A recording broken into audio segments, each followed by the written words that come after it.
reviewing today is I'll be reviewing the Asus RT-AC5300 with dual band, it's trio band gigabit router. It comes with all these features here, including the app and 3 years warranty on the box. Sent to me by Amazon today. Wide coverage up to 500 meters. That's 5,400 feet. Gigabit in Ethernet. AI cloud, so you can stream all your files. mimo, which is 4 times performance for multi-user environments, and it also comes with adaptive QoS, AI protection with Trend Micro even, sorry. Yeah, no, it looks really good. So what I'm going to be doing is I'm going to be unboxing this, showing you what's inside, and then I'll be going through the configuration screen with you as well. Okay, so removing the lid from the top of the box, you've got the fact sheet on the top there with all the details you need to start setting up the device. You've got the router on top there. We just go to the side panel here. The next thing you've got is you've got all the plug adapters. So you've got European plug, which is what I need, and you've also got a Euro plug as well. So if you're in obviously a 2-plug area, it will work with that. And then we've got an Ethernet cable, which is, I don't know what type that is, I'll have to have a look on the side of it, but it doesn't actually say on the packaging what the specs are for that cable. But I have got a Cat 7 cable, it's already plugged into my computer, so I'll probably use that if this is in Cat 6. And then we've got some kind of power adapter here that plugs into the, you plug into thingy to power the router. Okay, so let me just, okay, so removing the router from the box, some people say router, some people say router. Basically what we've got is we've got all the aerials plug into the router as well. So I'll be taking this out of the box, and the next bit you'll see is the I'll jump onto my computer and start configuring. So see you in a few moments.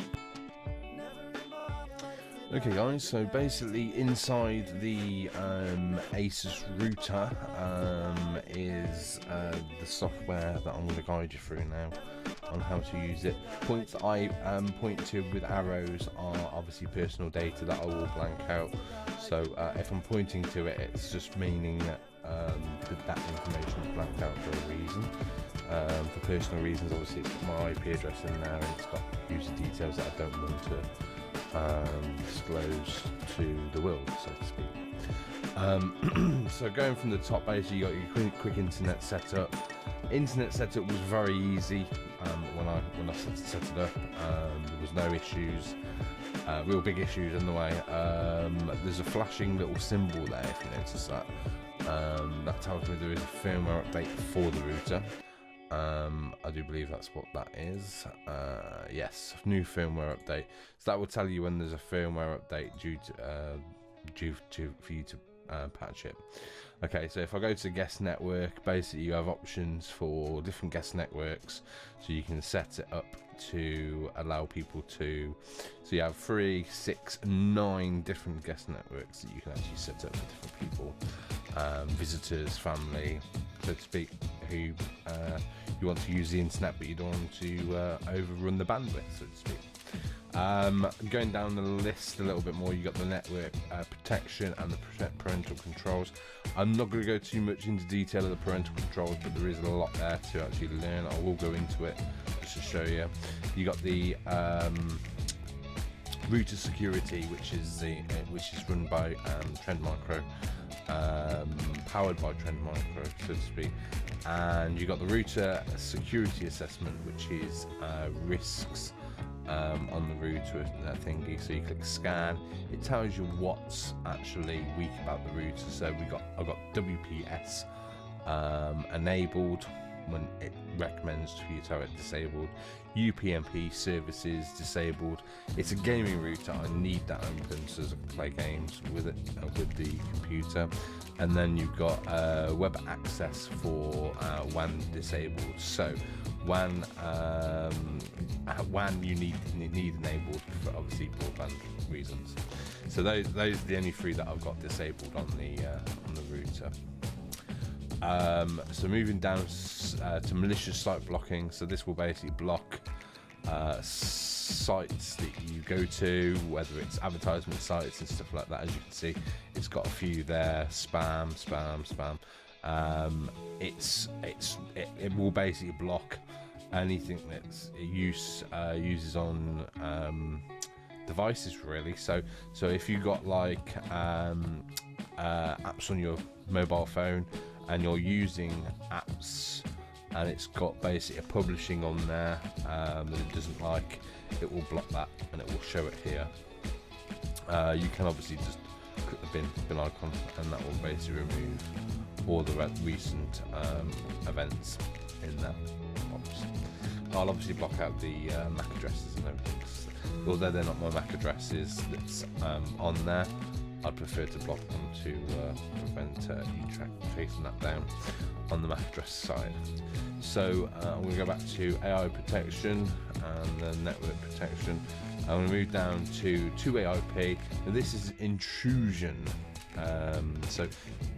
This will show you intrusions that you've had into your network, or well, not into your network, attempts to gain access to your network, and blocks. So basically, these are all attacks. I have looked into this because this was worrying me when I first got this router, because I'm getting sort of attacks on a daily basis. According to Asus, Netgear, any router manufacturer that has the ability to log things, it is completely normal to get these type of things on a daily basis. It's people testing.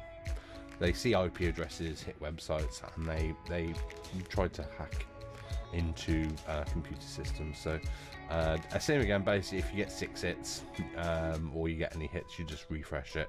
It will keep that there unless you delete it all. Okay, so you've got obviously all these logs here that's constantly being generated. If you need to refer back to them later on for whatever reasons, if ever they do actually gain access to your system. So moving down into the infectious device prevention and blocking.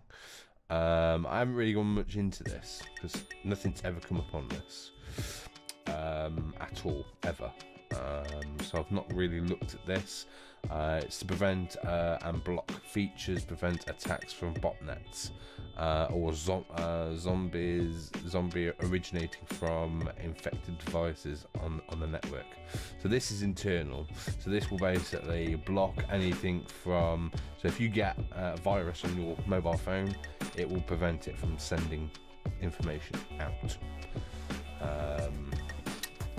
So I'm going to go to I'm going to go into parental control. So what you got is parental control.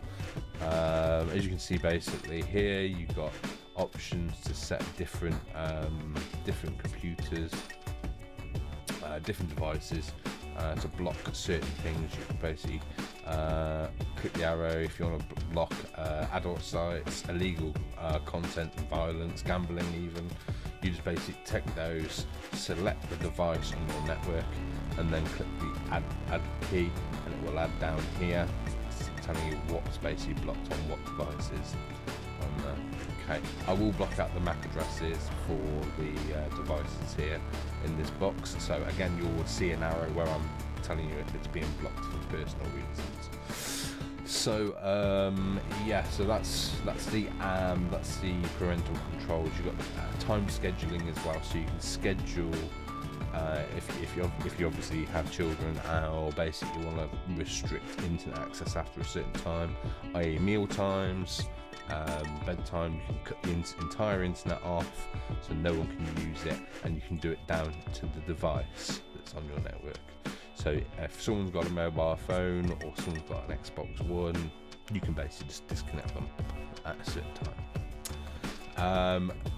Next one on the list is Adaptive QoS, which is basically prioritizing devices on the network.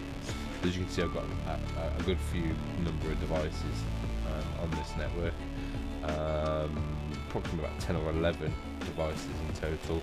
So if that's the bandwidth monitor. The one QoS is will basically prioritize the certain one that you select.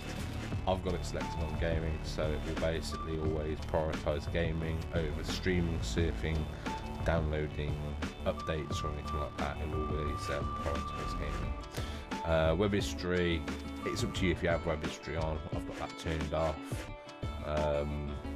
It's always recorded on Google Chrome or anything like that. Web history is, so there's nothing really worth having on than that. But you can have it enabled to see obviously what devices, and when you do have the have it enabled, you can select each device to see what people are actually what websites people are going on. Okay, but if you've got the parental controls enabled for certain content, it will not allow them to go into it.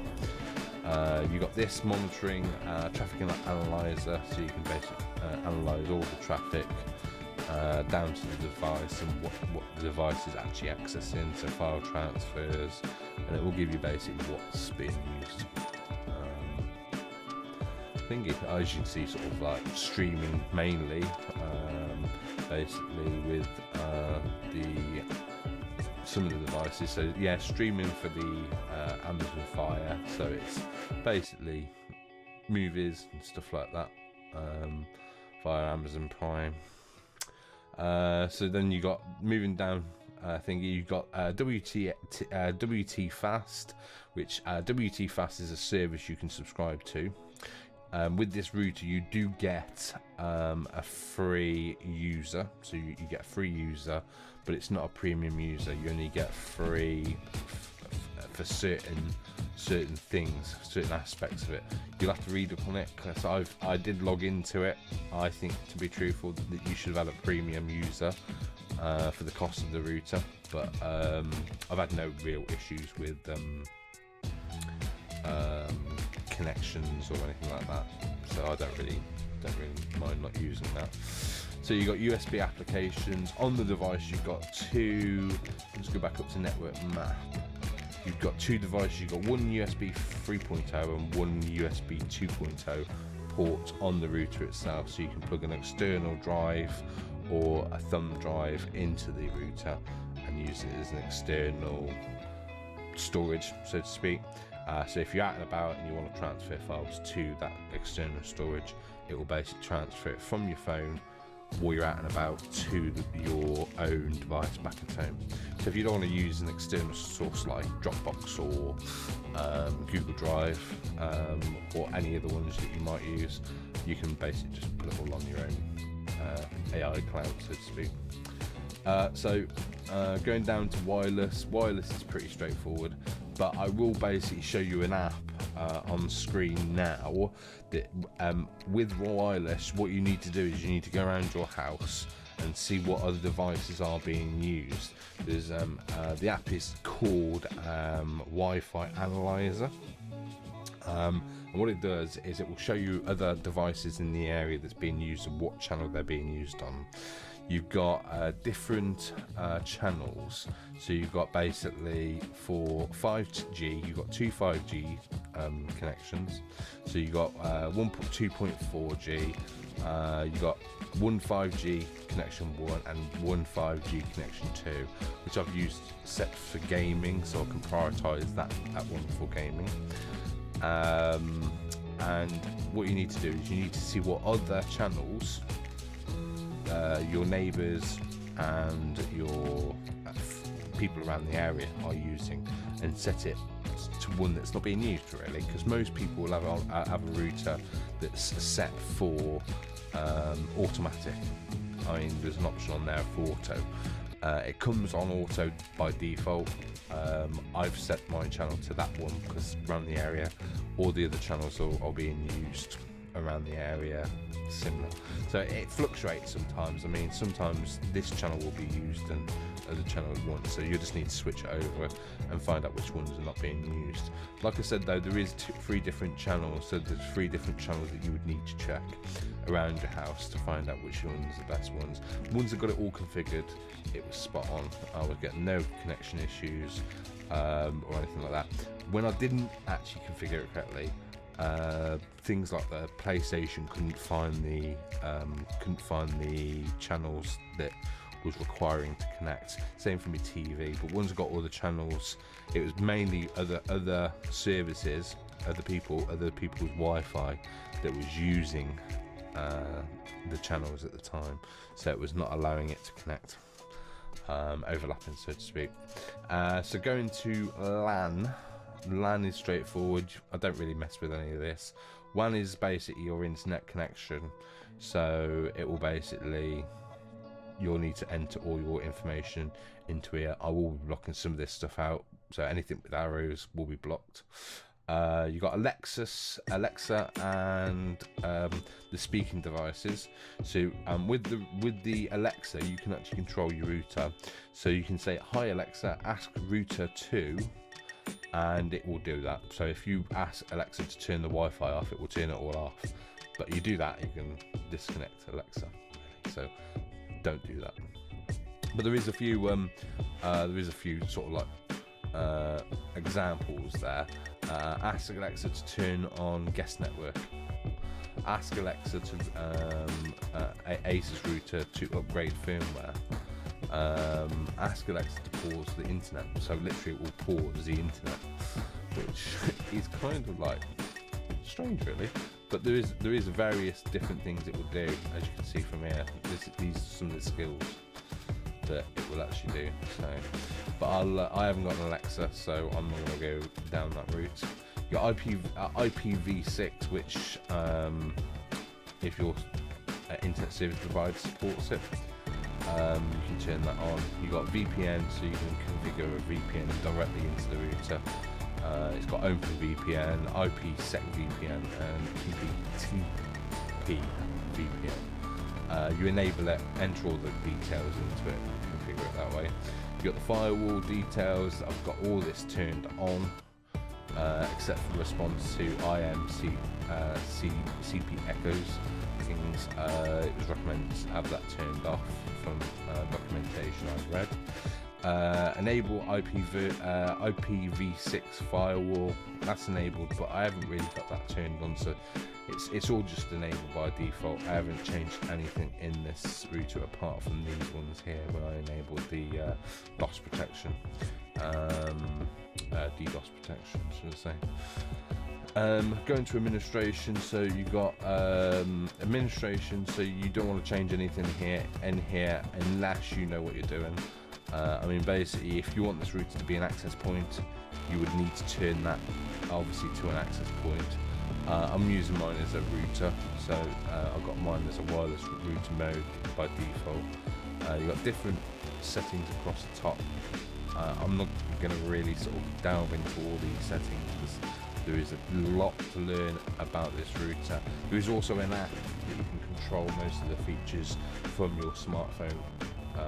So you connect to the smartphone. It's called Asus Router, and you just basically connect to it. There's a few good apps that is on there. There's a third-party one called XII Live, and it's basically digital radio channels. So they're really good, very good. I've been listening to a few of them over the last few days. Don't forget, guys, I will leave all the links I've mentioned today in the description. If this video helped you decide whether you want to purchase the Asus router, don't forget to leave a like and also subscribe. Ring the bell as well so you get notified of any future videos that I upload. Also, give me feedback in the comments what you thought to my the actual phone image appearing on the screen, and if you have any questions on that, ask away. I can obviously advise you on how to do screenshots on your mobile phone and stuff like that. It's very easy to do once you know how to do it. In the meantime, thanks for watching. I have got a bit of more content to come over the next few days, quite a bit of content actually, so you want to stay tuned for that, and until next time, see you on the next video.